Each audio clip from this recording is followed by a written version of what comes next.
Praise the lord. దేవుడు మిమ్మల్ని దీవించి ఆశీర్వదించును గాక. ఆమేన్. దేవుని స్తుతించుట మంచిది, దేవుని యొక్క నామాన్ని ఘనపరచుట మంచిది. అందుకనే కదా కీర్తనకారుడు 33వ అధ్యాయము 1వ వచనములో రాస్తా ఉన్నాడు, నీతిమంతులారా యెహోవాను బట్టి ఆనంద గానము చేయుడి, స్తుతి చేయుట యథార్థవంతులకు శుభస్కారము.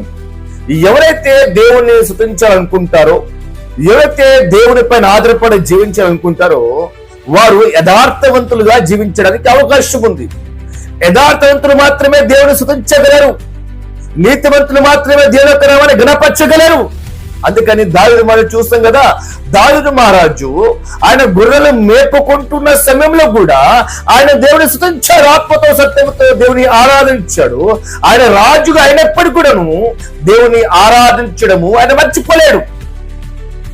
అదే విధంగా యోషువ యొక్క జీవితంలో గమనిస్తే, యోషువ ముందు యెరికో గోడలు అడ్డంగా ఉన్నవి.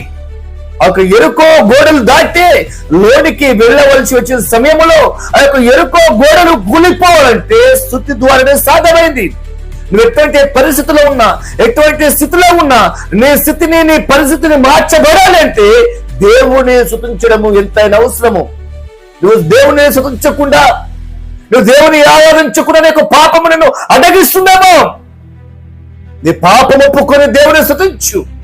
పాపం చేయువారు దేవుని ఆరాధించలేరు, ఆజ్ఞను అతిక్రమించు వారు దేవుని ఆరాధించలేరు. కానీ నీతిమంతులు యథార్థవంతులు దేవుని స్తుతించగలరు. కాబట్టి మనము యథార్థంగా జీవించుదాం, నీతిగా జీవించుదాం, దేవుని యొక్క నామాన్ని గణపరిచి ఆయన నుంచి వచ్చే దేవుని పొందుకొని లోకములో ముందుకు సాగుదాం, దేవుని యొక్క నామాన్ని గణపరచుదాం. దేవుడు మిమ్మల్ని దీవించి ఆశీర్వదించును గాక. ఆమేన్.